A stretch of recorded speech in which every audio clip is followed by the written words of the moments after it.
Bismillah, Assalamualaikum warahmatullahi wabarakatuh. Alhamdulillah wassalatu wassalamu ala rasulillah wa ala alihi wa sahbihi wa mawalah. Asyhadu an la ilaha illallah wahdahu la syarika lah wa asyhadu anna Muhammadan abduhu wa rasuluhu la nabiyya ba'dah.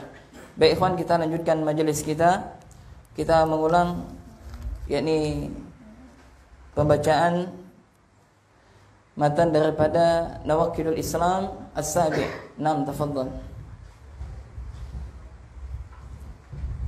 Bismillah, alhamdulillah, wassalatu wassalamu ala rasulillah wa ala alihi wa sahbihi wa wala. Rahimahullah sadana wa ghafarallahu li wa lakum wal hadirin wa jami'il muslimin. Wa bi isnadikum al-muttasil ila Syekh Muhammad bin Abdul Wahhab bin Sulaiman At-Tamimi fi kitabih Nawaqidul Islam. Qala rahimahullah ta'ala as-sabi' as-sihru wa minhu as-sarfu wal 'atafu faman fa'alahu aw radiya bihi kafara. Wa dalilu qawluhu ta'ala wa ma yu'allimani min ahadin hatta yaqula inna ma nahnu fitnatun fala takfur. Baik. Qala musannif rahimahullahu taala as-sabi', pembatal Islam yang ketujuh adalah as-sihru, yakni sihir. Sebagaimana telah kita sebutkan ya pada sesi yang sebelumnya, bahwasanya sihir itu dari kata sahara, yakni tersama pada waktu di akhir malam, ya, dari kata as-saharu, ya artinya yakni di akhir malam. Dinamakan demikian karena pada waktu tersebut adalah waktu yang tersamarkan. Maka as-sihru artinya adalah yakni segala hal yang samar. Kemudian telah kita sebutkan bahwasanya sihir itu ada dua. Ada sihir hakiki dan sihir apa yang kedua? Takhyili. Ya, sihir hakiki adalah yaitu sihir yang benar-benar sihir. Maksudnya adalah yang bisa memberikan mudarat orang lain, membuat orang sehat menjadi sakit, dan bahkan bisa sampai membunuh. Dan juga sihir ini adalah sihir yang bisa membuat seseorang yang awalnya cinta maka menjadi benci. Yang kedua adalah sihir takhyili, ini sihir hayalan, menjadikan penglihatan orang lain melihat sesuatu yang tidak sebenarnya, sebagaimana yang dilakukan oleh sihirnya Fir'aun yang menyihir mata-mata manusia ketika mereka menjadikan tali-tali mereka tersebut seakan-akan menjadi seekor ular yang besar. Maka pada hakikatnya ya tali tersebut tetaplah tali, akan tetapi mereka membuat pandangan mata manusia melihat sesuatu yang bukan sebenarnya. Nah, adapun yang dilakukan oleh Nabi Musa alaihissalam itu adalah mukjizat. Maka ketika Allah Subhanahu wa taala memerintahkan kepada Musa untuk melemparkan tongkatnya, maka menjadi ular yang besar. Maka ular tersebut memakan tali-tali daripada penyihirnya Fir'aun. Kemudian para ikhwan dan juga para akhwat rahimani rahimakumullah, tadi telah kita sebutkan bahwasanya apa? Yang dilakukan oleh Nabi Musa alaihissalam itu adalah mukjizat. Ya, mukjizat. Yang mana mukjizat ini adalah benar-benar datangnya dari Allah Jalla wa Ala. Adapun yang dilakukan oleh tukang sihir itu adalah yakni mantra-mantra daripada syaitan. Oleh karena itu, Syekh Muhammad bin Abdul Wahhab bin Sulaiman At-Tamimi rahimahullah, beliau mengatakan wa minhu, dan daripada sihir tersebut yang pertama adalah as-sarfu. Kemudian yang kedua adalah apa? Wal 'atfu. As-sarfu adalah artinya memalingkan. Ya, maksudnya adalah memalingkan rasa cinta menjadi rasa benci.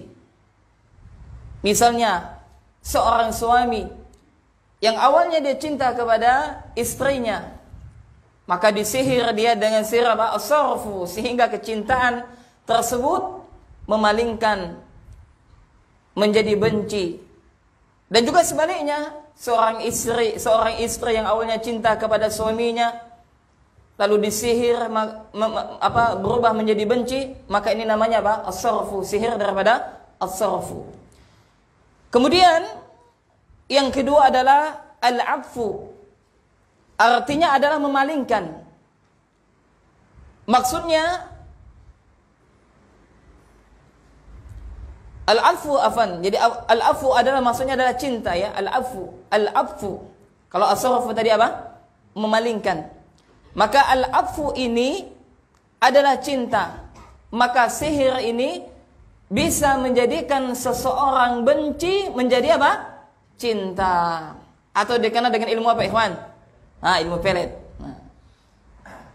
Maka kedua jenis sihir ini apa? Yang pertama, as-sarfu dan al-'atfu adalah haram. Ya, maksudnya apa? Barang siapa yang melakukan kedua jenis sihir tersebut, maka mereka adalah kafir. Faman fa'alahu aw radiya bih, maka barang siapa, kata Syekh, yang melakukannya atau dia ridha terhadap perkara tersebut, kafara, maka orang yang seperti ini mereka adalah kafir. Maka para ikhwan rahiman rahimakumullah, kenapa pelaku sihir dikafirkan? Ada yang tahu? Kenapa pelaku sihir dikafirkan? Karena seseorang ketika menyihir sesuatu, maka dia kerjasama dengan siapa? Dengan syaitan. Maka semakin dekat hubungannya dengan setan, semakin kufur dia kepada Allah, maka apa? Semakin sakti dia. Oleh karena itu, ya barang siapa yang mempelajari sihir atau mengajarkannya atau melakukannya atau ridha kepada sihir tersebut, maka sejatinya apa? Mereka telah kerjasama dengan syaitan. Mereka ta'awun kepada syaitan, yang mana sebagaimana telah kita ketahui bahwasanya syaitan itu adalah musuh bagi kita. Makanya muallif membawakan dalil firman Allah dalam Al-Quran surah apa? Al-Baqarah ayat 102. Wa ma yu'allimani min ahadin hatta yaqula innama nahnu fitnatun fala takfur. Kemudian Allah Subhanahu wa taala menyebutkan, dan tidaklah keduanya, siapa ikhwan? Harut dan Marut. Ya, mereka mengajarkan kepada orang lain berkaitan dengan sihir tersebut. Kemudian kata Allah Subhanahu wa taala, maka ya mereka mengatakan yaqula innama nahnu fitnatun. Mereka mengatakan sesungguhnya kami adalah fitnah bagi kalian, fala takfur, dan janganlah kafir, janganlah kufur kepada Allah Subhanahu wa taala. Maksudnya apa? Maksudnya adalah jangan engkau kufur kepada Allah, janganlah engkau mempelajari sihir. Kemudian para ikhwan dan juga para akhwat, hadirin dan hadirat rahiman rahimakumullah, Di dalam Al-Quran surah Al-Baqarah ayat 102 ini Allah Jalla wa'ala menceritakan tentang orang-orang Yahudi dan kebiasaan mereka. Maka salah satu keyakinan daripada orang-orang Yahudi, mereka mengatakan bahwasanya Sulaiman menundukkan syaitan itu dengan sihir yang ada pada Nabi Sulaiman. Ya, maka nanti Allah jelaskan kepada mereka bahwasanya Nabi Sulaiman bisa menundukkan para syaitan itu bukan karena apa? Bukan karena sihir, melainkan apa? Karena mukjizat yang telah Allah berikan kepada Nabi Sulaiman. Ya, akan tetapi Allah sebutkan bahwasanya yang kafir itu adalah para syaitan, bukan Nabi Sulaiman. Dan Allah Subhanahu wa taala sebutkan di dalam Al-Qur'an surah Al-Baqarah 102, yakni daripada dalil yang beliau sebutkan, wattaba'u ma tatlu syayatin ala mulki Sulaiman. Dan mereka orang-orang Yahudi mengikuti apa yang dibaca oleh syaitan kepada tukang sihir pada zaman kerajaan Sulaiman. Maksudnya apa? Tadi telah kita sebutkan bahwasanya apa? Orang-orang Yahudi tersebut mereka meyakini bahwasanya apa? Nabi Sulaiman ia bisa menundukkan jin dan syaitan itu karena apa? Sihir. Padahal tidak demikian. Ya, Allah telah menjadikan jin dan syaitan tunduk kepada siapa, ikhwan? Kepada Nabi Sulaiman ya alaihi salam, yang mana mereka yakni mentaati segala yang diperintahkan oleh Nabi Sulaiman. Allah Subhanahu wa taala sebutkan ya di dalam Al-Qur'an surah As-Sad, ya surah As-Sad ayat 34, ya dalam ayat 34 35, 36 ya dan sampai 40. Maka di sini kita sebutkan Allah Subhanahu wa taala berfirman, "Walaqad fatanna Sulaimana wa alqaina 'ala kursiyihi jasadan thumma anaba." Kemudian Allah Subhanahu wa taala menyebutkan, dan sungguh kami telah menguji Sulaiman dan kami jadikan dia tergeletak di atas kursinya sebagai tubuh yang lemah karena sakit. Kemudian setelah itu Nabi Sulaiman alaihi salam dia berdoa kepada Allah, qala rabbighfirli wa habli mulkan la yanbaghi li ahadin min ba'di innaka antal wahhab.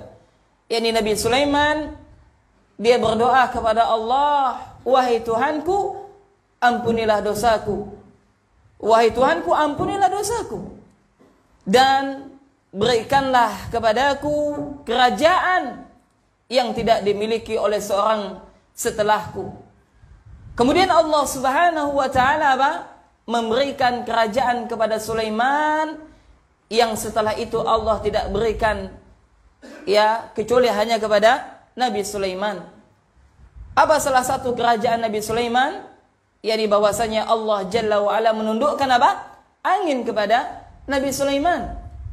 Maka para ikhwan dan juga para akhwat, ketika Allah Jalla wa Ala menjelaskan tentang Nabi Sulaiman dan bala tentaranya, apa kendaraan yang dipakai oleh Nabi Sulaiman?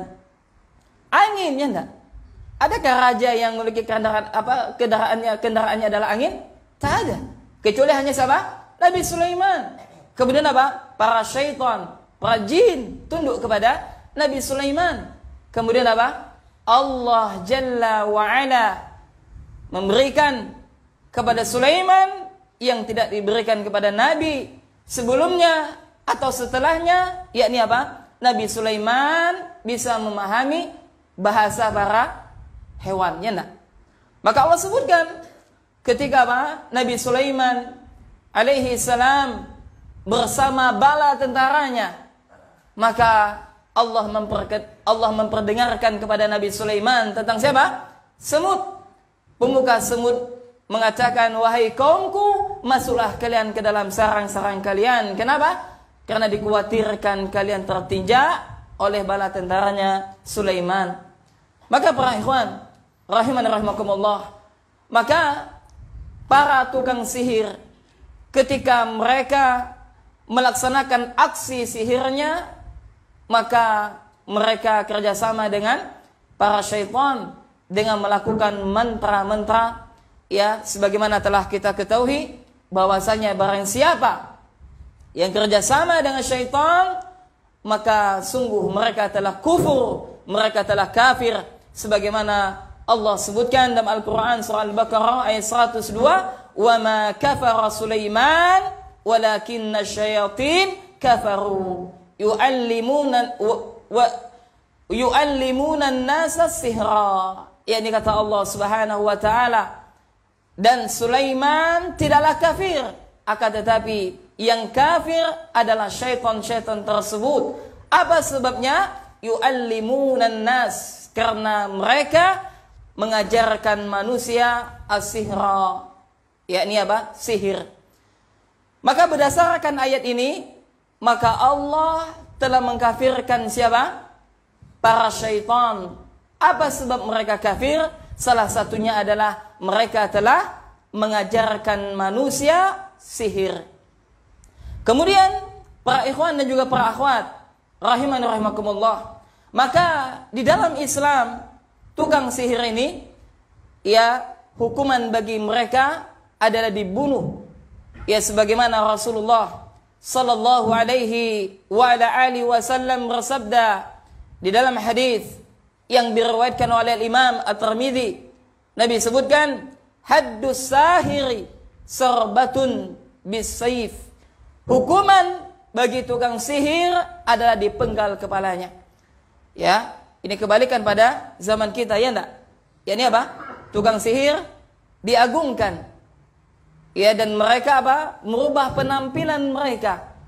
Pakai apa? Pakai sorban. Susah bagi? Megang tasbih. Ya, seakan-akan mereka adalah orang yang soleh. Maka sejatinya mereka kufur kepada Allah Jalla wa'ala. Maka hal ini juga terjadi pada zamannya Khalifah Umar bin Khattab radhiyallahu ta'ala anhu, yang mana Umar, ia mencari para tukang sihir, baik laki-laki ataukah wanita. Lalu beliau memerintahkan kepada kaum muslimin untuk menangkap tukang-tukang sihir tersebut, lalu dipenggal kepalanya. Nanti antum balik, tidak usah ya. Ini yang berlaku bagi siapa? Mereka yang memiliki apa? Ya, ini apa? Kekuasaan para pemimpin. Jangan pula nanti salah tafsir, ya enggak? Ikut doroh tadi sama ustaz membunuh tukang sihir. Nah, asah parang pula deh. Nah, tak boleh. Ya, ini terjadi pada siapa? Yang mereka memiliki kekuasaan, diperintahkan oleh Umar bin Khattab untuk membunuh tukang sihir pada zamannya. Para ikhwan dan juga para akhwat rahiman rahimakumullah. Maka demikianlah tentang salah satu di antara pembatal keislaman, bahwasanya seseorang akan bisa batal keislamannya apabila mereka mempelajari sihir atau mengajarkannya, atau melakukan sihir tersebut, atau ridha kepada sihir tersebut. Nah, kita lanjutkan pembatal Islam yang ke-8. Rahimahullah ta'ala wa ghafarallahu li wa lakum wal hadirin wa jami'il muslimin. Summa qala musannif rahimahullahu ta'ala, al-thaminu mudaharatul musyrikina wa muawanatuhum 'alal muslimina. Wad dalilu qawluhu ta'ala, وَمَنْ يَتَوَلَّهُمْ مِنْكُمْ فَإِنَّهُ مِنْهُمْ إِنَّ اللَّهَ لَا يَهْدِي الْقَوْمَ الظَّالِمِينَ. Naam. Kemudian berkata Syekh Muhammad bin Abdul Wahhab bin Sulaiman At-Tamimi rahimahullah, At-Thaminu, pembatal Islam yang ke-8. Maka ini pertanda bahwasanya, ya, di antara pembatal Islam yang kedelapan, maka dengan ini maka tak terasa ya tinggal sedikit lagi kita akan membahas kitab Nawaqidul Islam.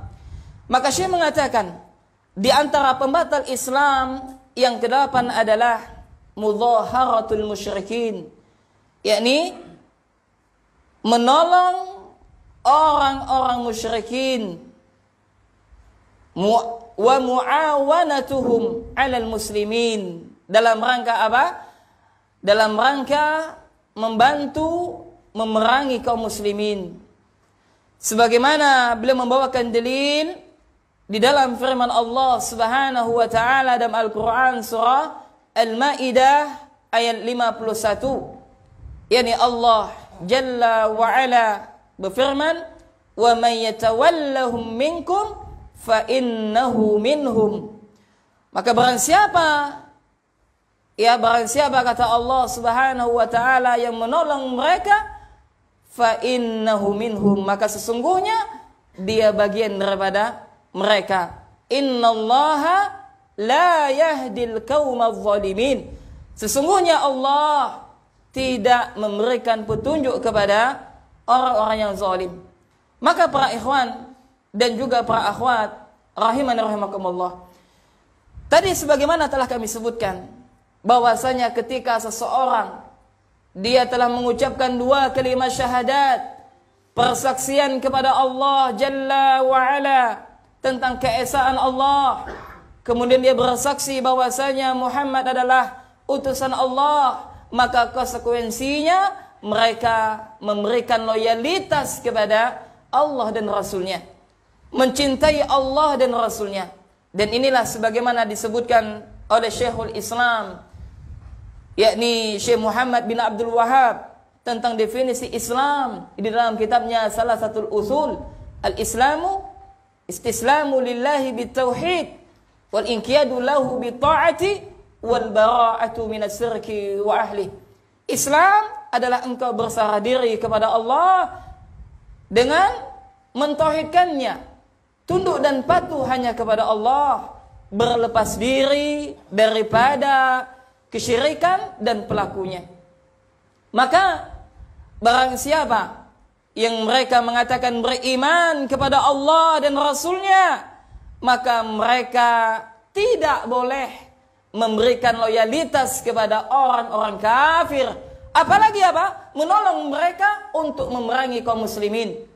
Maka kata Rasulullah sallallahu alaihi wa alihi wasallam, apabila ada tiga sifat ini pada diri kita, maka kita akan merasakan manisnya iman, manisnya kelezatan di dalam beribadah kepada Allah. Rasulullah sallallahu alaihi wa alihi wasallam bersabda, "Thalathun man kunna fihi wajada halawatal iman." Ada tiga yang apabila tiga perkara tersebut ada pada diri seorang muslim, maka mereka akan wajada halawatal iman, mereka akan merasakan manisnya keimanan.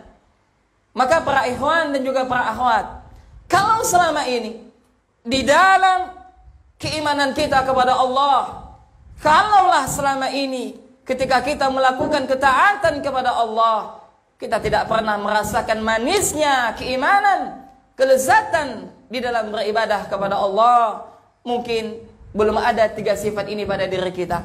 Apa yang pertama? Maka kata Nabi sallallahu alaihi wa alihi wasallam, yang pertama adalah ayyakunallahu wa rasuluhu ahabba ilaih mimma siwahuma. Yang pertama adalah kata Nabi sallallahu alaihi wa alihi wasallam, dia menjadikan kecintaan Allah dan Rasulnya melebihi kecintaan daripada keduanya. Maksudnya apa? Yakni hendaknya seseorang menjadikan Allah dan Rasulnya lebih dia cintai daripada selain keduanya. Maka kecintaan kita kepada Allah menjadi hal yang paling utama. Ya, jangan sampai kecintaan kita kepada istri kita, kepada anak kita, kepada orang tua kita, atau bahkan kepada sahabat kita, melebihi kecintaan kita kepada Allah Jalla wa'ala. Maka kelihatan, kalau seandainya Anda, wahai para suami, kalau ketika saat itu Anda bersamai istri dan anak Anda, lantas berkumandang azan, Anda tidak bergegas untuk datang ke masjid, maka sungguh Anda yakni tidak memprioritaskan kecintaan kepada Allah. Maka salah satu tanda orang yang cinta kepada Allah dan Rasulnya melebihi daripada segalanya, ketika Allah Jalla wa'ala memanggil dengan azan, berkumandangnya azan, maka kita bergegas untuk mendatangi salah satu di antara rumah-rumah Allah. Dan demikian juga apabila ada seorang saudari yang mereka wanita muslimah, lalu mereka bekerja di suatu tempat, kemudian di tempat tersebut memberikan syarat. Apa syaratnya? Kalau Anda hendak bekerja di tempat kami, maka Anda harus membuka jilbab Anda.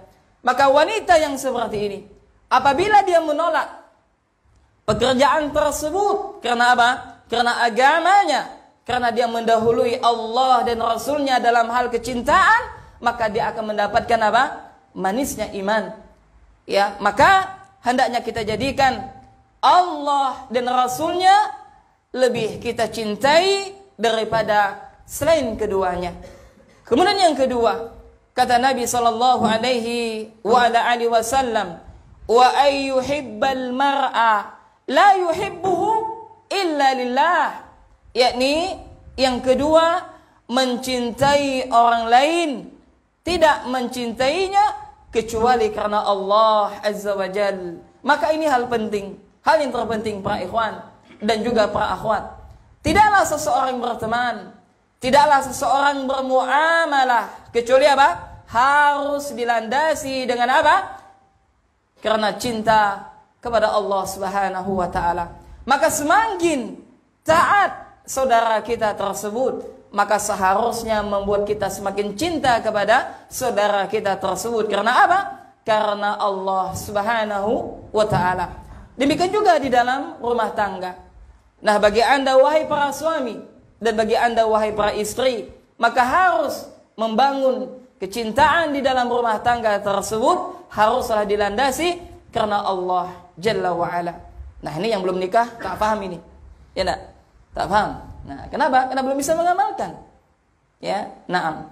Maka jangan sampai seseorang ketika bermuamalah atau persahabatan tidak dilandasi karena cinta kepada Allah. Apakah ada orang yang demikian? Ya, banyak. Ya, maka orang di dalam berteman, ya banyak hal kepentingan masing-masing. Kalaulah seandainya dia berteman karena Allah, maka setiap di dalam persahabatan mereka tersebut akan mendatangkan keridhaan Allah. Akan tetapi kalau seandainya dia berteman hanya sebatas apa? Teman bisnis, ya, atau hanya sekedar persahabatan yang tidak diikat dengan karena cinta kepada Allah, maka persahabatan tersebut pun tidak mendapatkan pahala. Maka hendaknya kita membangun uhwah Islamiyah, yang mana hal ini mulai hilang di tengah-tengah saudara kita, terutama di kalangan ikhwan pengajian, para akhwat pengajian. Kurangnya ya yakni apa? Keakraban kita bersama. Betapa banyak mungkin ada di antara saudara kita yang mereka baru ikut ngaji, tak pernah kita sapa, tak pernah kita memegang erat tangannya sambil mengucapkan assalamualaikum. Demikian juga para akhwat, betapa banyak mungkin saudara-saudara kita yang mereka hendak ikut ngaji, akan tetapi mereka merasa terasingi. Kenapa? Karena kurangnya di dalam pergaulan ukhuwah Islamiyah ini. Bukankah Rasulullah sallallahu alaihi wa ala alihi wasallam bersabda, khairun nas anfa'uhum linnas, sebaik-baik manusia adalah yang bisa memberikan manfaat kepada manusia yang lain. Maka kalau seandainya kita bertemu dengan saudara kita, maka sejatinya hendaknya kita bisa menebarkan manfaat. Maka salah satu menyebarkan manfaat tersebut, kita ucapkan salam atau apa, minimal apa? Senyuman. Ada di antara ikhwan yang kikir tentang apa? Senyuman. Tak mau senyum, ya. Maka jangan sampai ya hal ini terlewatkan daripada kita. Kemudian di dalam hadis yang lain, Rasulullah sallallahu alaihi wa alihi wasallam memberikan definisi tentang apa? Tentang Islam. Al-muslimu man salima al-muslimuna min lisani wa yadihi. Seorang muslim, kata Nabi, adalah muslim yang lain, yakni apa? Merasa selamat dari lisan dan tangannya. Maka dia tidak suka mencela, dia tidak suka mengadu domba, ya, kemudian dia tidak suka mengambil harta daripada saudaranya dengan jalan yang tidak dibenarkan oleh syariat.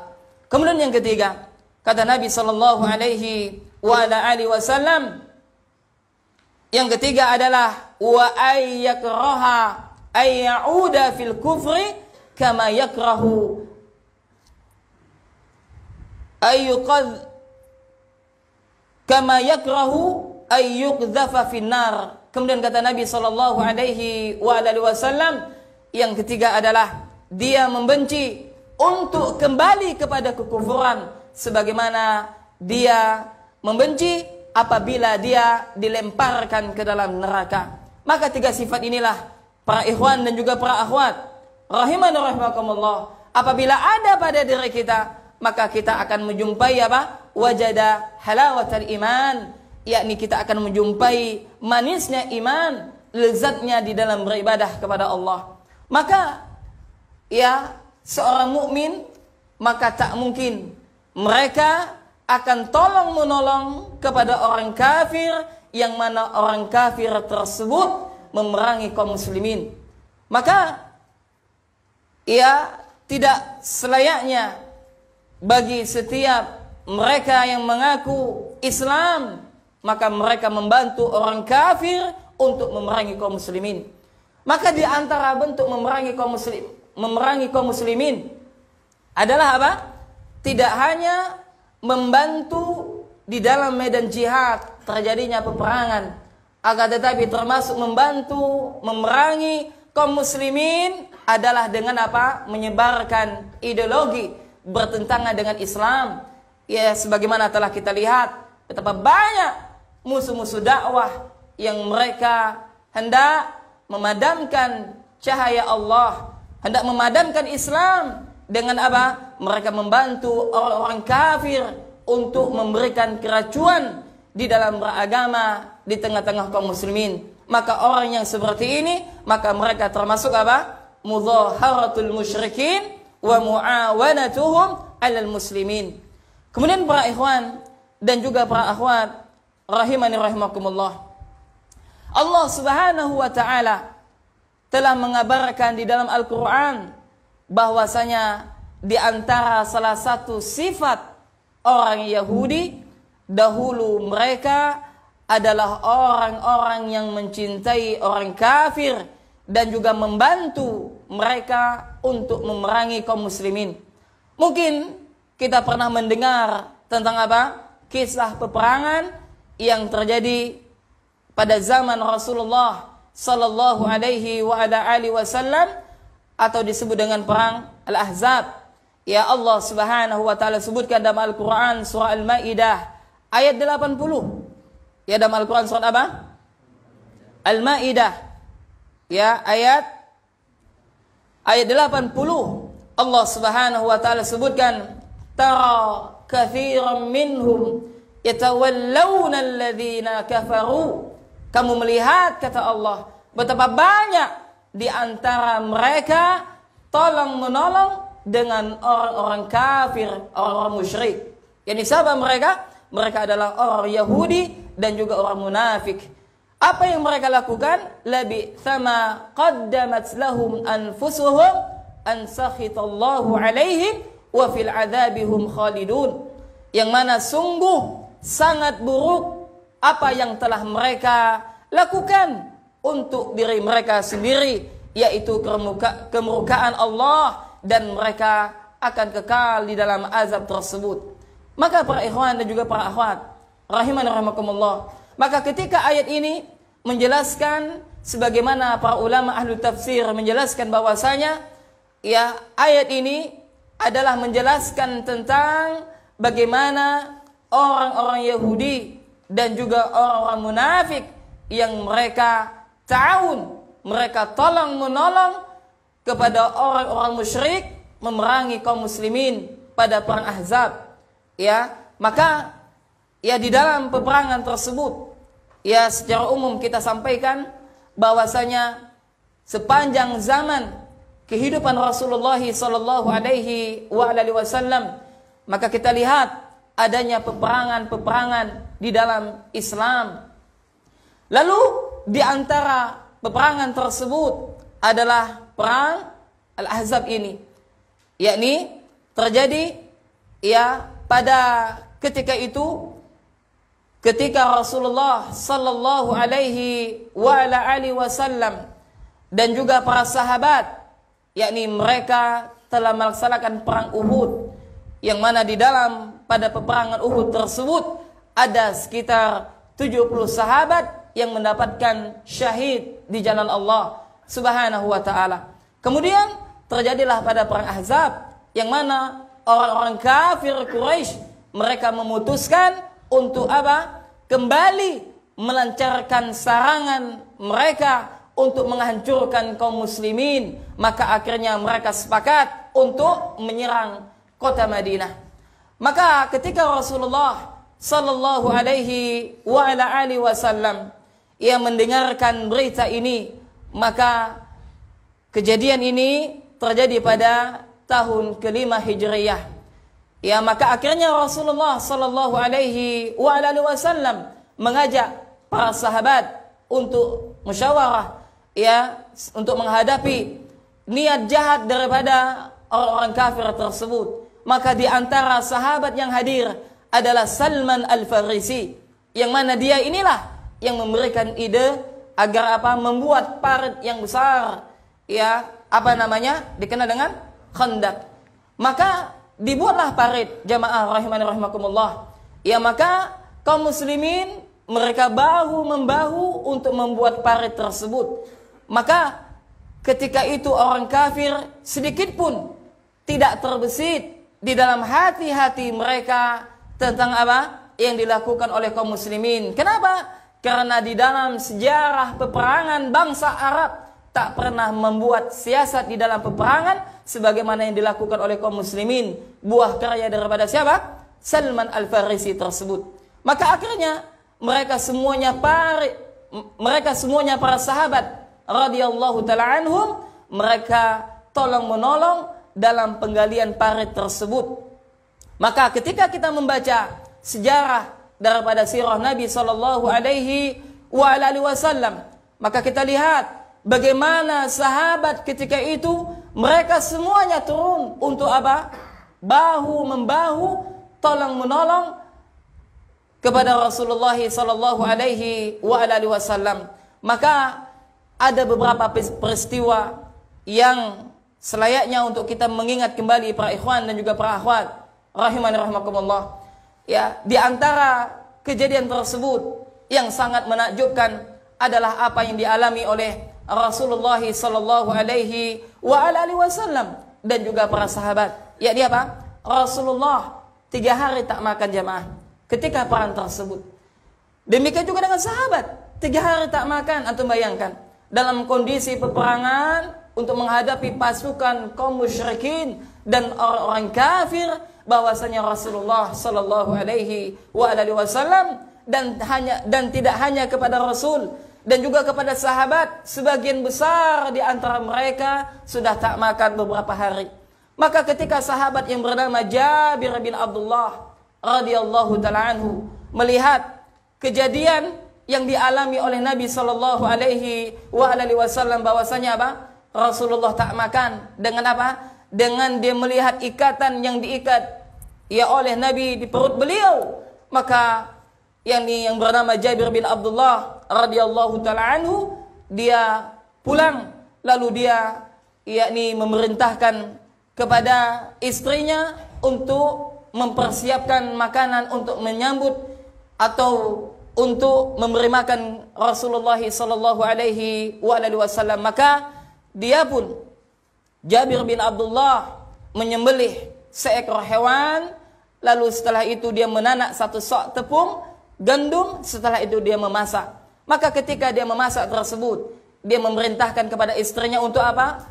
Untuk menyiapkan makanan. Maka dia datang kepada Rasulullah sallallahu alaihi wasallam, lalu dia membisikkan kepada Nabi bahwasanya beliau telah menyiapkan makanan untuk beliau. Maka Rasulullah sallallahu alaihi wasallam mengetahui apa yang dilakukan oleh Jabir bin Abdullah radhiyallahu taala anhu tersebut, maka Nabi pun senang dan Nabi berpesan kepada Jabir bin Abdullah, yakni apa? Agar jangan sampai istrinya memindahkan tempat makanan tersebut, ya, kecuali sampai datang Rasulullah sallallahu alaihi wasallam. Maka Jabir bin Abdullah pun dengan senang bahwasanya Rasulullah memenuhi undangan beliau. Maka apa yang terjadi jamaah? Maka Rasulullah pun apa? Mengajak semua sahabat ketika itu. Dan akhirnya apa yang terjadi? Maka Rasulullah sallallahu alaihi wasallam yang mengajak sahabat. Ada berapa sahabat ketika itu? Ada sekitar 1000 orang, bayangkan. 1000 orang datang.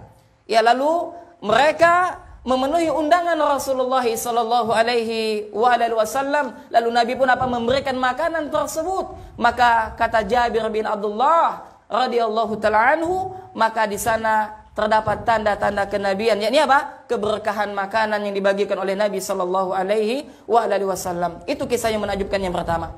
Kemudian kisah yang kedua adalah sebagaimana disebutkan oleh Al-Bara radhiyallahu taala anhu. Maka ketika sahabat mereka menggali parit ketika itu, maka ada beberapa tanah yang tak bisa mereka cangkul. Kenapa? Karena posisi tanah tersebut besar. Maka mereka memanggil Rasulullah sallallahu alaihi wasallam untuk apa? Untuk mencangkul tanah tersebut. Maka Rasulullah pun ia bergegas datang. Ya, lalu Nabi beliau sallallahu alaihi wasallam, ya, beliau memecahkan tanah tersebut dengan menyebut nama Allah, bismillah. Lalu beliau menghantam tanah yang keras tersebut. Maka Nabi pun bertakbir. Lalu Nabi mengatakan, aku diberi kunci-kunci Syam. Demi Allah, aku benar-benar bisa melihat istana-istana yang megah tersebut. Kemudian setelah itu Nabi sallallahu alaihi wasallam menghantam sekali lagi. Lalu Nabi pun bertakbir. Lalu Nabi pun mengatakan, aku diberi tanah Persia maksudnya. Demi Allah, kata Nabi, saat ini pun aku bisa melihat istana Madain yang bercat putih tersebut.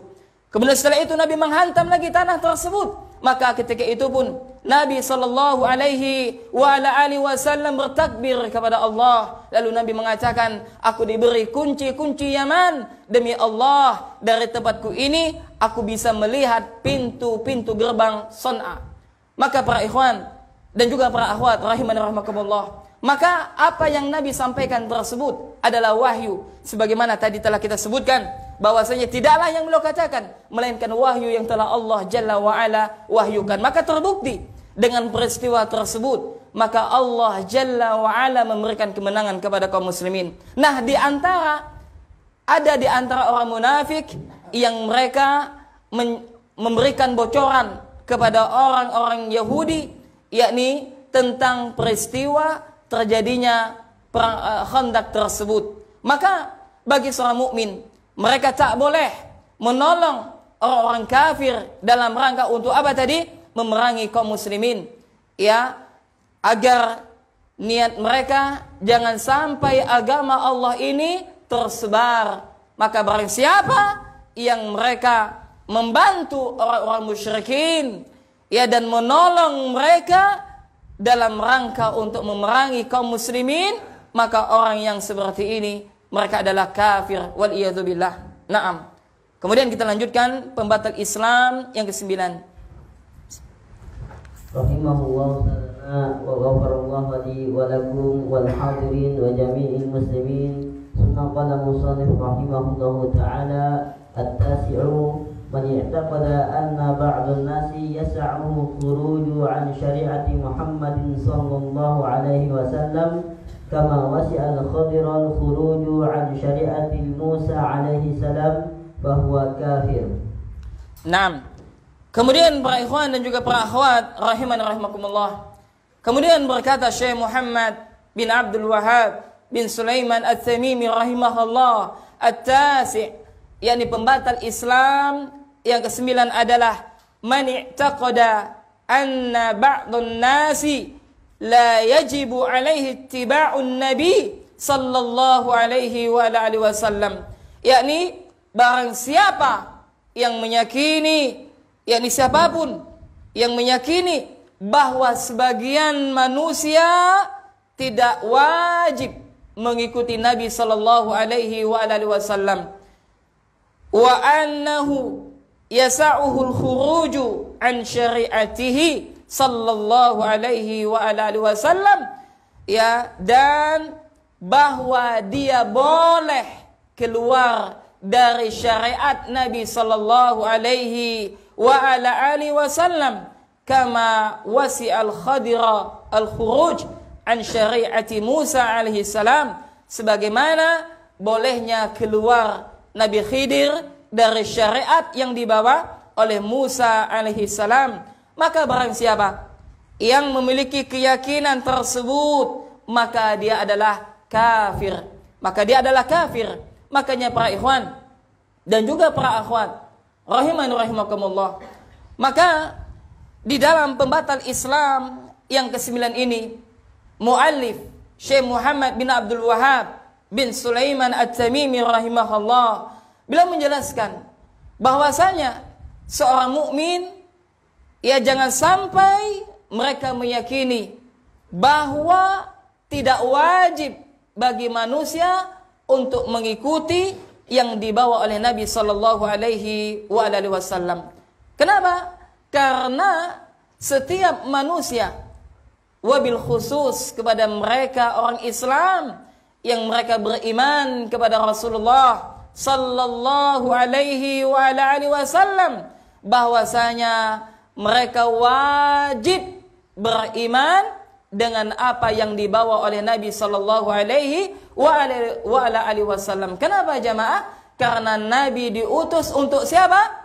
Untuk seluruh manusia, baik dia itu orang Arab ataukah yang selainnya, baik mereka itu yang berkulit putih ataupun kulit yang hitam, atau baik yang rambutnya lurus ataupun tidak, maka mereka wajib semuanya untuk mengimani, ya, apa yang dibawa oleh Nabi, dan wajib bagi mereka semuanya untuk mengikuti, ya, petunjuk Nabi sallallahu alaihi wasallam.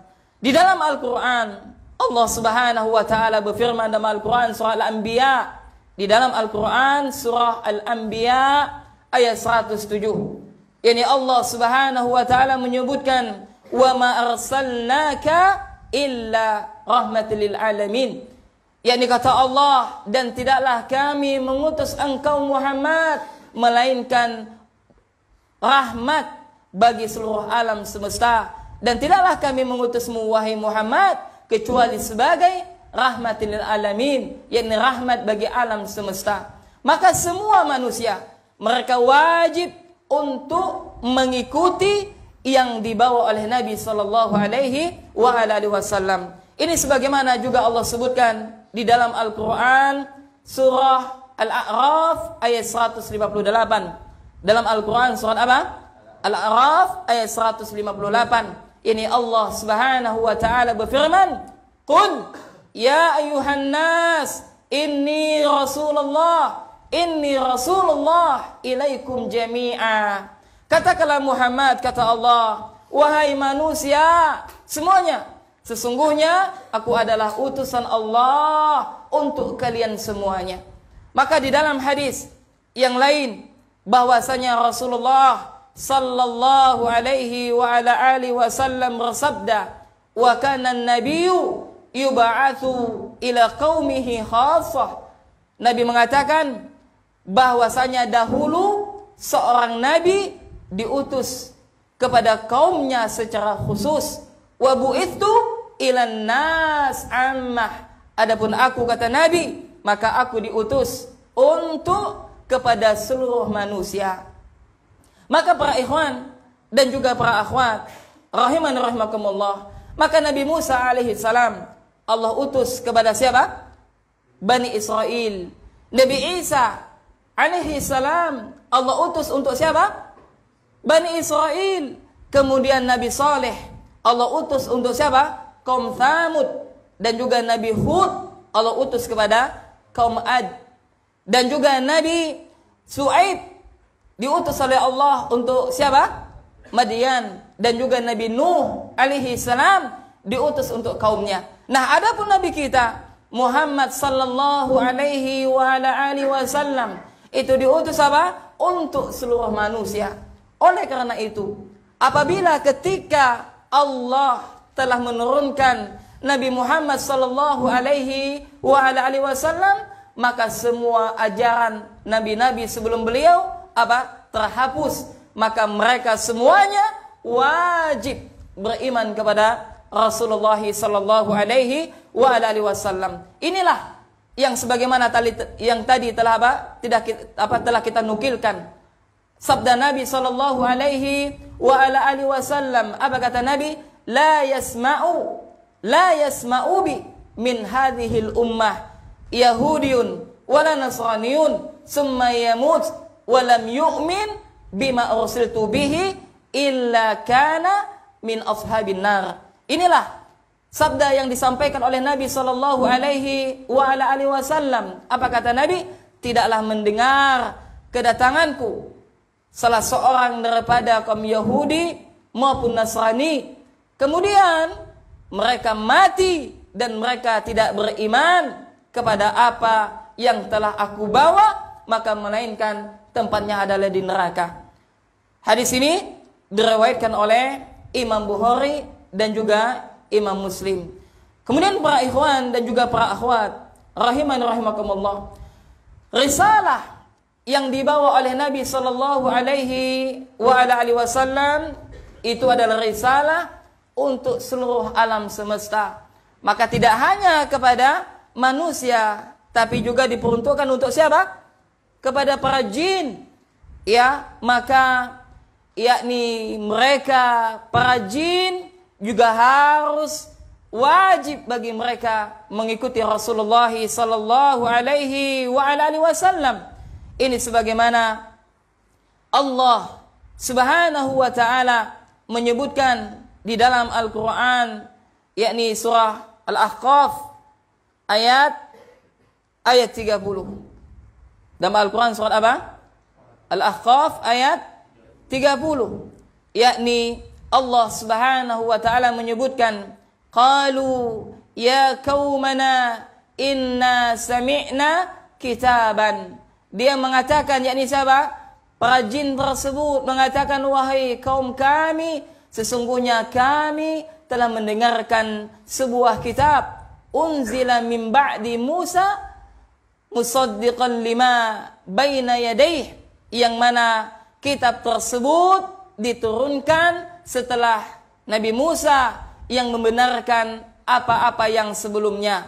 Maka di dalam ayat ini Allah Subhanahu wa taala telah menjelaskan bahwasanya para jin tersebut mereka mengetahui bahwa Al-Qur'an yakni telah diturunkan kepada siapa? Kepada Rasulullah sallallahu alaihi wa alihi wasallam, yang mana Al-Qur'an tersebut adalah yang membenarkan semua ajaran yang dibawa oleh para nabi dan rasul sebelum Nabi Muhammad sallallahu alaihi wa ala alihi wasallam. Kemudian para ikhwan dan juga para akhwat rahimani wa rahimakumullah, maka berdasarkan ayat yang telah kita sebutkan tadi, maka mereka para jin mereka memiliki kewajiban yang sama kepada kita untuk apa? Mengimani yang dibawa oleh Nabi sallallahu alaihi wa ala alihi wasallam. Kenapa demikian?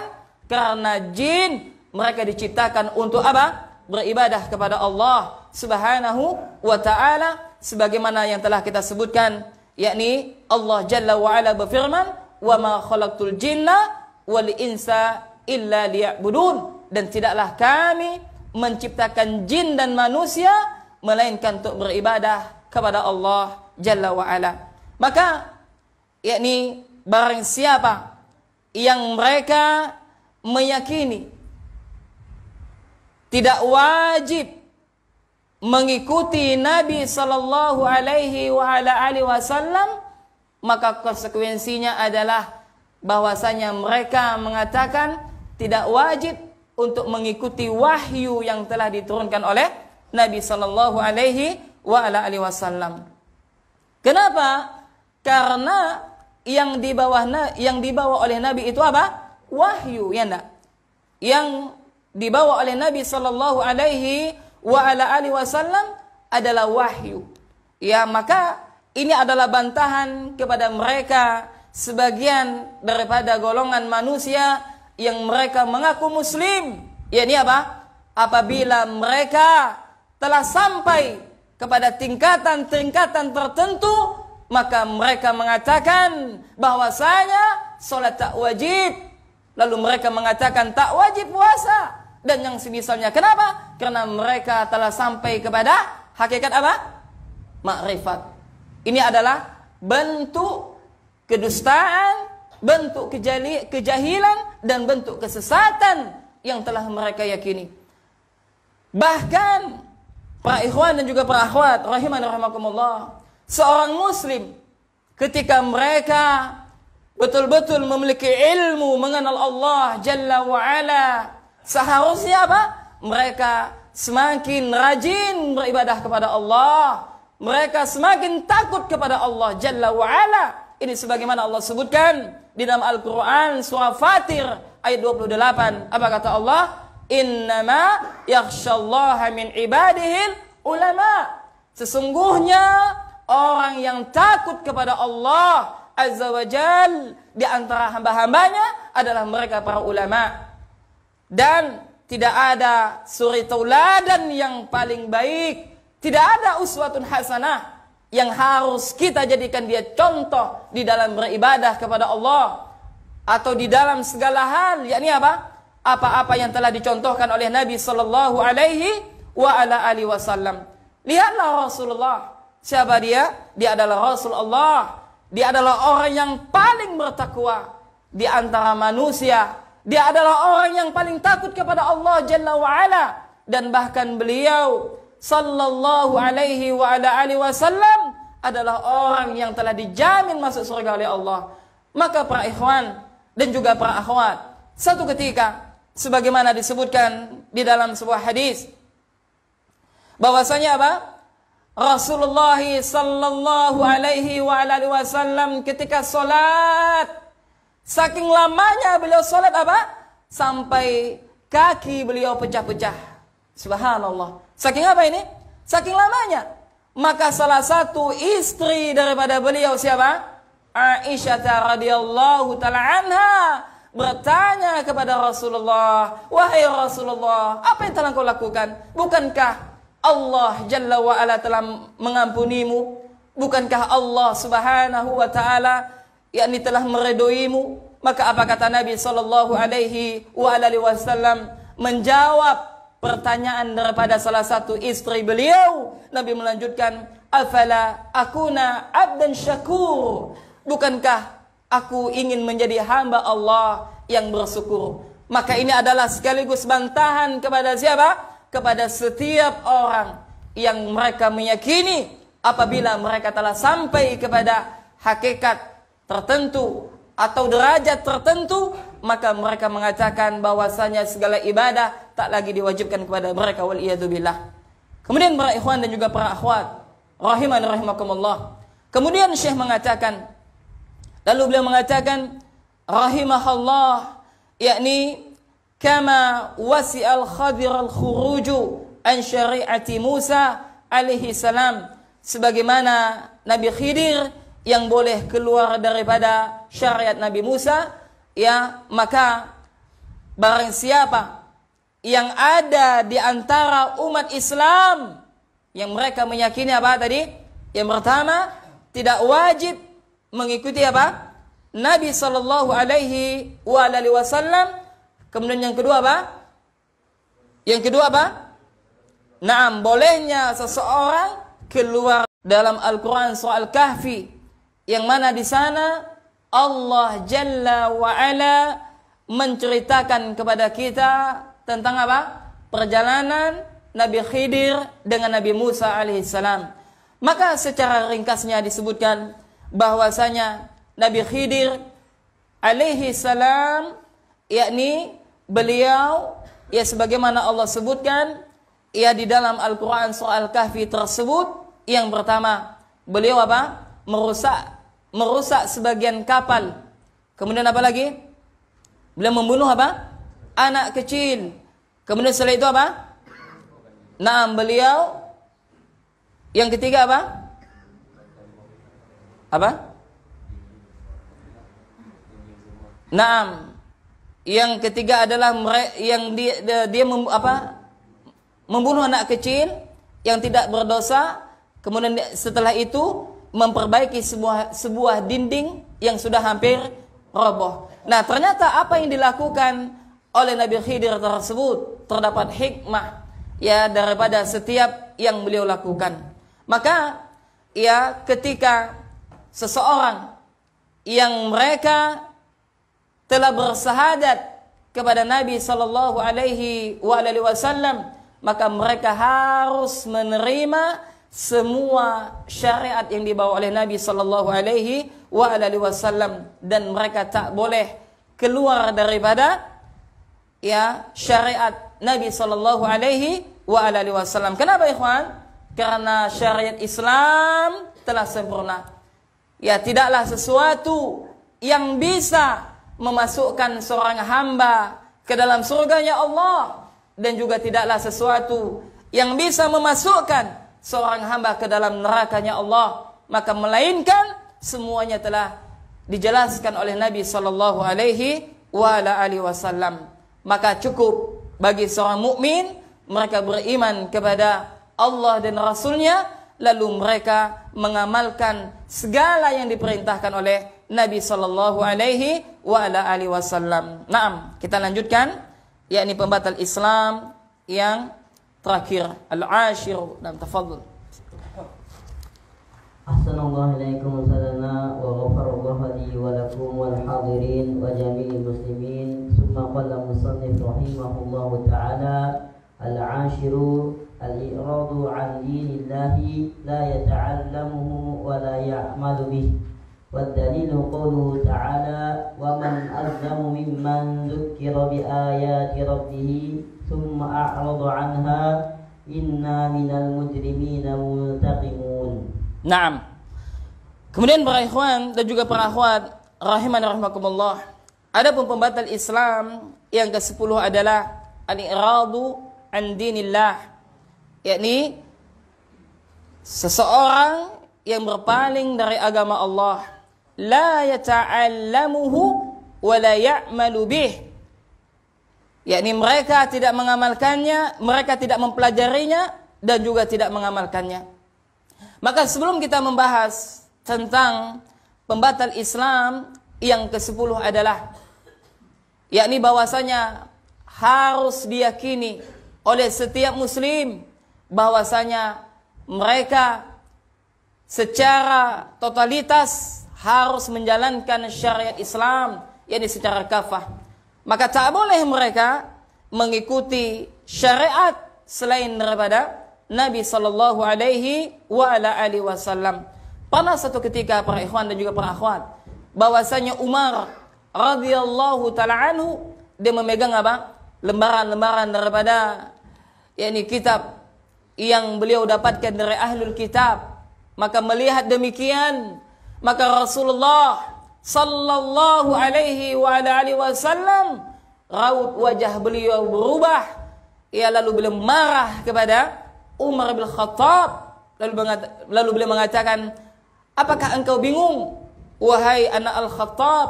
Lalu beliau mengatakan, walladzi nafsi biyadihi law anna Musa kana hayyan ma wasi'ahu illa ayyattabi'ani. Maka kata Nabi sallallahu alaihi wasallam, demi zat yang jiwaku berada di tangannya, yakni seandainya Musa alaihi salam dia hidup, maka niscaya dia tidak boleh kecuali harus mengikuti diriku. Maka ya jangan sampai ada di antara kaum muslimin yang mereka meyakini bolehnya seseorang untuk mengikuti selain daripada Nabi dan bolehnya seseorang untuk keluar daripada syariat yang dibawa oleh Nabi sallallahu alaihi wasallam. Kemudian kata Syekh, pembatal keislaman yang ke-10 adalah yakni seseorang yang berpaling daripada agama Allah. Ya, berpaling daripada agama Allah. Maka termasuk berpaling dari agama Allah adalah mereka tak mau mempelajari agama Allah, tak mau mempelajari Islam, dan juga tidak mau mengamalkannya. Maka para ikhwan dan juga para akhwat rahiman rahimakumullah, maka ketika seseorang yang mereka telah mengucapkan 2 kalimat syahadat, persaksian bahwasanya tidak ada ilah yang berhak diibadahi dengan benar kecuali Allah, kemudian dia bersaksi bahwasanya Muhammad adalah hamba dan utusannya, maka mereka harus melaksanakan konsekuensi daripada 2 kalimat syahadat tersebut. Yakni apa? Mempelajari. Ia mempelajari daripada apa? Islam. Yang sebagaimana di awal telah kita sebutkan bahwasanya menuntut ilmu adalah apa? Kewajiban bagi setiap muslim. Sebagaimana Rasulullah sallallahu alaihi wasallam bersabda, yang mana hadis ini diriwayatkan oleh Al-Imam Ibnu Majah, bahwasanya Nabi bersabda, "Talabul ilmi faridatun 'ala kulli muslim." Menuntut ilmu wajib bagi setiap muslim. Perhatikan jemaah, namanya wajib apabila ditinggalkan berdosa ataukah tidak? Berdosa. Maka para ulama menyebutkan di sana, yakni sebagaimana disebutkan yang kami nukilkan Al-Imam Az-Zarnuji di dalam kitabnya Ta'lim Al-Muta'allim, bahwasanya wajib menuntut ilmu adalah ilmu yang berkaitan dengan ubudiyah kepada Allah Subhanahu wa taala. Kemudian Al-Imam Qurtubi rahimahullah, ini sebagaimana disebutkan oleh Al-Ustaz Yazid bin Abdul Qadir Jawas hafizahullah di dalam bukunya Menuntut Ilmu Jalan Menuju Surga, bahwasanya hadis ini memberikan hukum di dalam menuntut ilmu itu ada 2. Yang pertama, menuntut ilmu hukumnya adalah fardu ain. Apa itu fardu ain? Ini adalah kewajiban bagi setiap muslim. Maksudnya apa ya kawan? Dia harus mempelajari ilmu. Kalau seandainya dia tidak mempelajari ilmu tersebut, maka mereka berdosa. Ilmu yang berkaitan dengan apa? Dengan fardu ain. Yakni apa? Yang tegaknya agama seseorang. Tentang apa? Ilmu tentang akidah, tentang mengenal Allah Subhanahu wa taala. Kemudian ilmu yang berkaitan dengan apa? Arkanul iman, tentang iman kepada malaikat. Kemudian ilmu yang berkaitan dengan iman kepada Rasul dan yang seterusnya. Kemudian apa lagi? Ilmu yang berkaitan dengan solat. Jadi ketika Anda solat, tidak hanya sekedar solat, maka kita harus mengikuti sebagaimana yang dicontohkan oleh siapa? Oleh Nabi sallallahu alaihi wasallam. Kemudian ilmu yang berkaitan dengan zakat. Ini apabila Anda telah Allah berikan rezeki, sehingga rezeki Anda tersebut, yakni harta Anda tersebut telah sampai kepada nisab, ya, maka di sana Anda wajib mengeluarkan zakat. Kemudian ilmu berkaitan dengan apa? Dengan puasa Ramadan. Maka para ulama mengatakan sebagaimana disebutkan oleh Syekh Abdul Azim Al-Badawi hafizahullah, beliau adalah salah satu ulama Mesir yang menulis kitab Al-Wajiz. Di dalam kitab Siyam beliau menyebutkan bahwasanya ijma' telah sepakat kaum muslimin dan juga para ulama bahwasanya hukum berpuasa di bulan Ramadan adalah wajib, dan barang siapa yang mengingkari tentang wajibnya berpuasa di bulan Ramadan, maka dia adalah kafir, maka dia bisa kafir. Maksudnya apa? Dia bisa murtad daripada Islam tanpa dia sadari. Dengan catatan apa? Dia meyakini bahwasanya puasa itu tak wajib. Kemudian di antara ilmu yang wajib untuk kita pelajari bagi Anda wahai para ayah, dan juga bagi Anda wahai para bunda, ilmu berkaitan dengan apa? Dengan anak. Kenapa? Karena kewajiban Anda sebagai ayah, kewajiban Anda sebagai seorang bunda untuk mendidik anak-anak Anda, terutama Anda wahai para ayah. Apa kata Allah Jalla wa Ala? Ya ayyuhalladzina amanu qu anfusakum wa ahlikum nara. Wahai orang-orang yang beriman, kata Allah, ya jagalah diri Anda, dirimu dan keluargamu dari apa? Dari api neraka jahanam. Pertanyaannya, bagaimana kita menjaga diri kita dan keluarga kita dari api neraka jahanam? Maka Ali bin Abi Thalib radhiyallahu taala anhum menafsirkan ayat tersebut, yakni bagaimana kita menjaga diri kita dan juga keluarga kita dari api neraka jahanam. Maka kata Ali bin Abi Thalib, wa'allimuhum wa'addibuhum, ajarkan ilmu kepada mereka dan ajarkan adab kepada mereka. Kalau seandainya kita tak memiliki ilmu, kita tidak mengetahui bagaimana kita mendidik istri dan anak kita sesuai ini diperintahkan oleh Allah dan Rasulnya, maka hendaknya ketika pengajian seperti ini, ketika ada daurah-daurah yang seperti ini, maka kita ajak istri kita.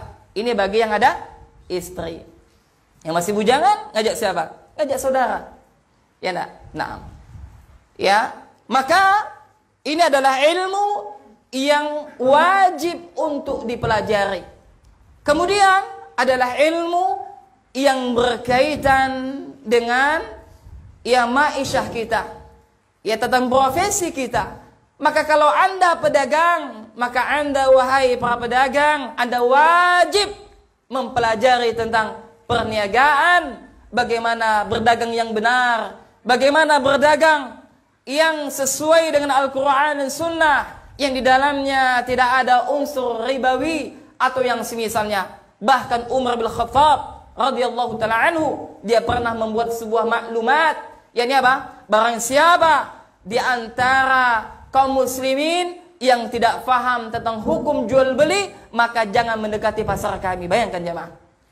Ya. Maka hal yang seperti ini tidak ada alasan bagi kita untuk apa? Enggan untuk mempelajari ilmu tersebut. Maka kelirulah sebagian yang telah diyakini oleh saudara-saudara kita bahwasanya apa? Mereka meyakini bahwasanya belajar itu tak wajib. Padahal menuntut ilmu itu wajib, yang berkaitan dengan apa tadi? Ubudiyah kepada Allah Jalla wa Ala. Kemudian yang kedua, hukumnya adalah fardu kifayah. Apa itu fardu kifayah?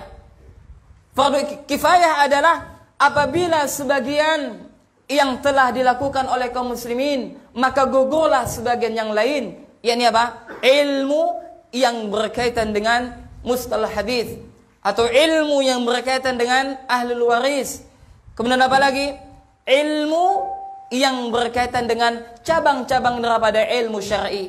Makanya di dalam kitab Ta'lim Al-Muta'allim, Al-Imam Az-Zarnuji rahimahullah menyebutkan, apabila di suatu tempat atau suatu kampung atau suatu negara, yang mana di dalam negara tersebut, di dalam kampung tersebut, bahwasanya para pemuda-pemuda mereka malas untuk menuntut ilmu yang berkaitan dengan fardu kifayah ini, maka hendaknya pemimpin tersebut memerintahkan kepada sebagian daripada mereka untuk keluar mempelajari ilmu ini agar sebagian yang lain telah gugur kewajibannya.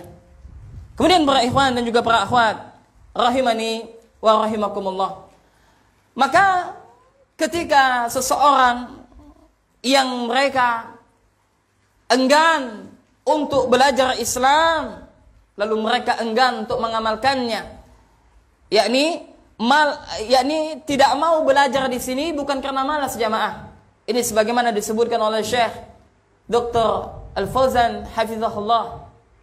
Maksudnya di sini adalah mereka yang berpaling dari agama Allah, dan salah satu bentuk berpaling mereka dari agama Allah, tidak mau mempelajari agama Allah, mereka bisa terjatuh kepada kafir, perbuatan kufur, apabila mereka membenci Tidak mau karena apa? Membenci. Bisa difahami? Bukan karena malas. Nanti jangan pula salah memahami, ya enggak? Jangan pula nanti ketika saudara antum tak mau ikut kajian, antum kafirkan. Nah, ente telah berpaling dari agama Allah. Tak boleh. Enggak. Maka di sini adalah apa? Mereka yang tidak mau mempelajari Islam karena apa? Karena kebencian mereka ya kepada Islam, bukan karena malas. Ya, bukan karena malas. Maka di sini harus difahami. Oleh karena itu, para ikhwan dan juga para akhwat rahimani rahimakumullah, seorang muslim ketika mereka beribadah kepada Allah, maka harus dilandasi dengan ilmu.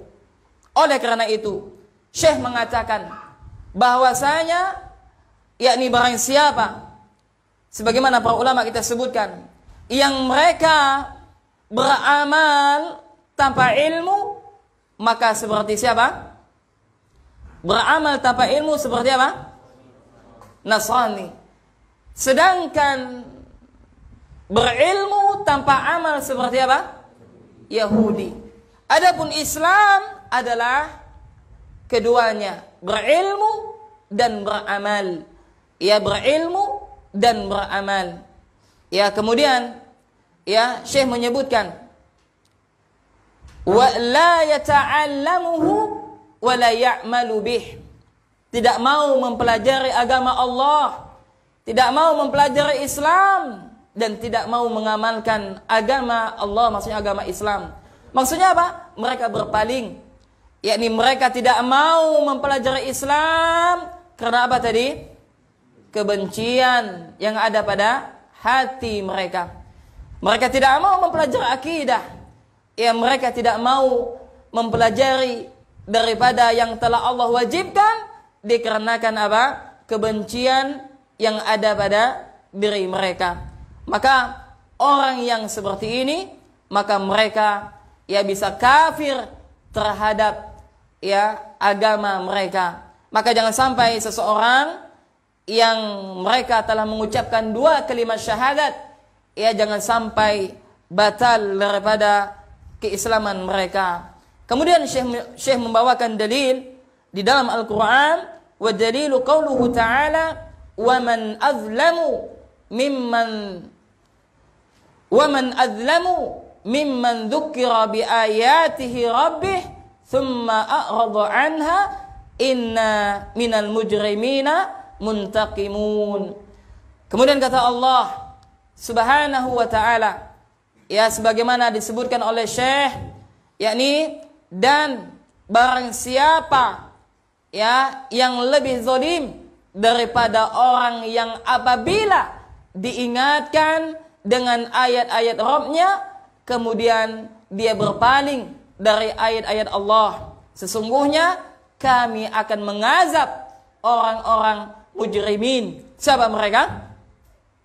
Orang-orang yang berdosa tersebut. Makanya ikhwan, jangan sampai ada orang yang namanya apa? Mujrimin. Adakah? Ada. Ya enggak? Mentang-mentang nama dari Arab, ya enggak? Siapa namanya? Mujrimin. Allah musta'an, tak boleh.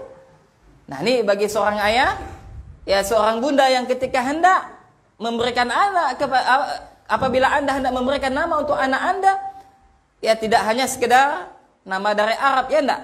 Tapi lihat dulu nanti salah makna pula, seperti apa? Mujrimin.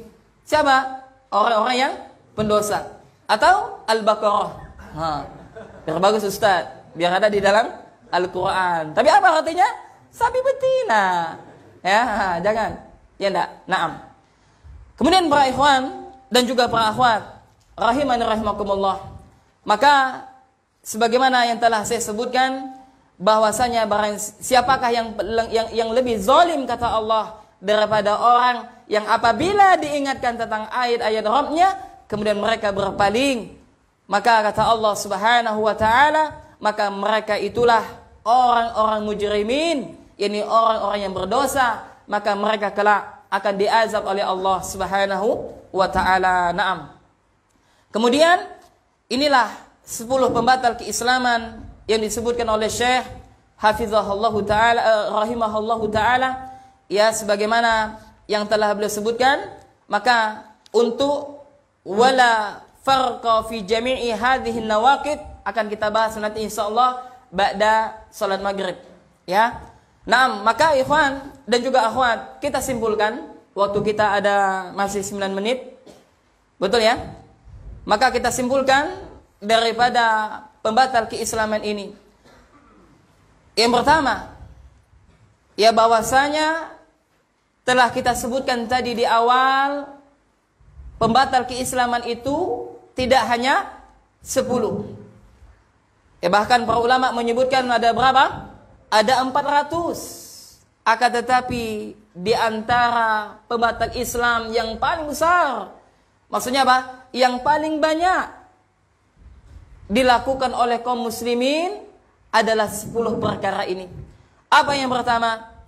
Yang kesyirikan kepada Allah Subhanahu wa taala. Ya, maka syirik di sini adalah syirik dalam hal ibadah kepada Allah. Di antaranya adalah menyembelih ya untuk selain Allah, entah itu untuk jin ataukah untuk kuburan, maka dihukumi sama. Kemudian pembatal Islam yang kedua, yakni barang siapa yang menjadikan antara dirinya dengan Allah itu sebagai perantara, ya dengan itu dia berdoa kepada perantara tersebut, kemudian dia meminta syafaat kepada perantara tersebut, kemudian mereka bertawakal kepada perantara tersebut, maka mereka telah kafir. Kemudian yang ketiga, barang siapa yang tidak mengkafirkan orang-orang musyrikin, ya, atau ragu tentang apa? Kekafiran mereka, atau membenarkan madhab mereka. Apa maksudnya madhab mereka? Ajaran mereka, maka mereka juga adalah kafir menurut ijma'nya para ulama. Kemudian pembatal Islam yang keempat, yakni barang siapa yang meyakini sesungguhnya selain petunjuk daripada petunjuk Nabi, yakni apa? Lebih sempurna daripada petunjuk Nabi, atau meyakini hukum selain daripada hukum Nabi itu lebih baik daripada hukum Nabi, ya seperti orang yang mereka meyakini bahwasanya hukum taghut itu lebih baik daripada hukum Rasulullah, yakni maka mereka yang seperti ini adalah kafir. Kemudian yang kelima, barang siapa yang membenci apa ikhwan? Syai'an. Apa makna syai'an? Sebagian daripada apa-apa yang dibawa oleh Rasulullah sallallahu alaihi wasallam. Ya, dia membenci sebagian saja, apalagi semuanya, ya enggak? Sebagian saja.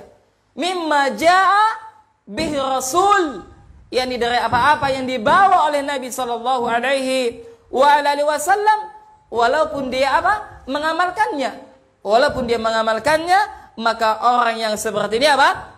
Kafar. Dia kafir. Kemudian yang keenam, barang siapa yang mengejek-ngejek atau memperolok-olok baik dengan apa tadi?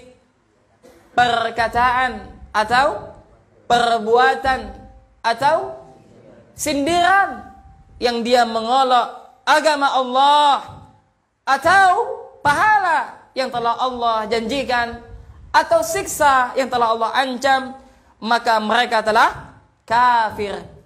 Maka faedah daripada pembatal Islam yang keenam ini, kita harus hati-hati jamaah. Jangan sampai kita melakukan sesuatu yang bisa batal keislaman kita dengan perkataan kita, baik itu dengan candaannya enggak. Sebagaimana telah kita sebutkan asbabul nuzul daripada ayat ini, kul abillah wa ayatihi wa rasulih kuntum tastahzi'un. Apa sebabnya? Karena orang-orang munafik alasan mereka untuk apa? Candaan. Maka mereka telah dikafirkan oleh Allah dan Rasulnya. Kemudian yang keberapa? Yang ketujuh, yakni di antara pembatal keislaman adalah as-sihru, yakni sihir. Maka tak boleh kita mempelajari sihir atau mengajarkannya atau kita mengamalkannya, melakukannya, ya, atau dia ridho kepada sihir tersebut, maka orang yang seperti ini apa? Kafir. Kemudian yang keberapa?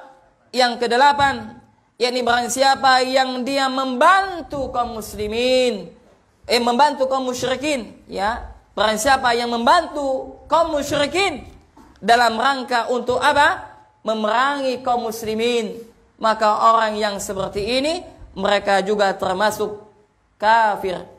Kemudian yang kesembilan, yakni barang siapa yang meyakini bahwasanya manusia itu boleh, atau barang siapa yang meyakini tidak wajib mengikuti apa yang dibawa oleh Nabi sallallahu alaihi wasallam. Maksudnya apa? Dia boleh mengambil petunjuk selain daripada petunjuk Nabi, ya, atau dia meyakini bolehnya seseorang keluar daripada syariat yang dibawa oleh Nabi sallallahu alaihi wasallam, ya, sebagaimana Nabi Khidir bolehnya keluar daripada apa? Syariat Nabi Musa alaihi salam, maka orang yang seperti ini adalah kafir. Kemudian pembatal Islam yang ke-10 adalah barang siapa yang berpaling dari agama Allah, yakni apa? Tidak mau mempelajarinya dan juga tidak mau apa? Mengamalkannya. Dan tadi kita jelaskan ikhwan dan juga para akhwat rahiman rahimakumullah, berpaling di sini yakni tidak mau mempelajarinya bukan karena apa? Bukan karena malas, tapi karena kebencian, maka orang yang seperti ini adalah kafir. Ya, maka itulah 10 pembatal keislaman, ya, yang sering terjadi dilakukan oleh kaum muslimin. Dan ingat kaidah di awal bahwasanya apa?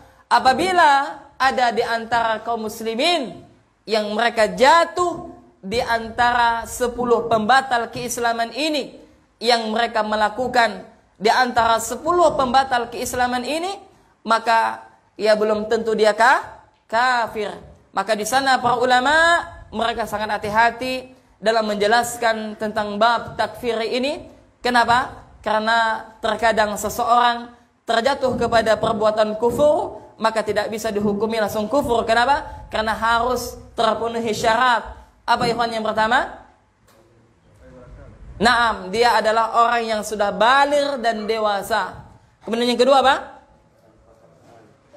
Naam, tidak paksaan. Maksudnya apa? Kalau dia dipaksa dan dia melakukan sesuatu kekufuran, maka dia dimaafkan. Sebagaimana kisahnya siapa? Ammar bin Yasir radhiyallahu ta'ala anhum, yang mana bapaknya Yasir dan juga ibunya, siapa nama ibunya? Sumayyah. Mereka adalah orang yang pertama syahid di jalan Allah. Yakni Sumayyah adalah wanita yang pertama mendapatkan syahidah di jalan Allah, disiksa. Kemudian Yasir juga disiksa dan akhirnya mereka wafat. Adapun Ammar, maka mereka dipaksa, dia dipaksa sampai-sampai apa? Dia mengucapkan perkataan kufur tanpa sengaja karena paksaan tersebut, maka dia dimaafkan. Kemudian yang ketiga atau keempat? Ketiga apa? Hah? Naam, tegaknya hujah ya bagi orang tersebut. Kemudian yang keberapa? Keempat? Naam, tidak dalam keadaan apa? Takwil. yakni apa? Dia salah dalam memahami konteks daripada dalil-dalil. Ya, dan tadi telah kita sebutkan bahwasanya kenapa para ulama kita berhati-hati dalam masalah takfir, karena permasalahannya berat. Ya. Kenapa? Karena yakni orang yang apabila dia mengkafirkan saudaranya padahal saudaranya tidak keluar dari Islam, maka sejatinya dia telah membunuh saudaranya tersebut. Sebagaimana Nabi menyebutkan, wa man rama mu'minan bi kufri fahuwa kaqatlih. Yani barang siapa, kata Nabi, yang menuduh kafir terhadap saudaranya, seorang mukmin, maka ia seperti membunuhnya. Dan juga dalam hadis yang lain Nabi menyebutkan, man qala li akhi, maka barang siapa yang mengatakan kepada saudaranya kafir, dia kafir, faqad ba'a bihi ahaduhuma, maka akan kembali salah satu di antara keduanya atau kembali kepada yang mengucapkan tersebut. Dan insyaallah nanti malam akan kita lanjutkan daripada penutup kitab ini.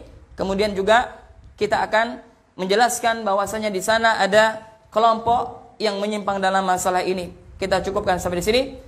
Mudah-mudahan masih semangat ya. Naam, barakallahu fikum. Kita cukupkan dengan doa kafaratul majelis.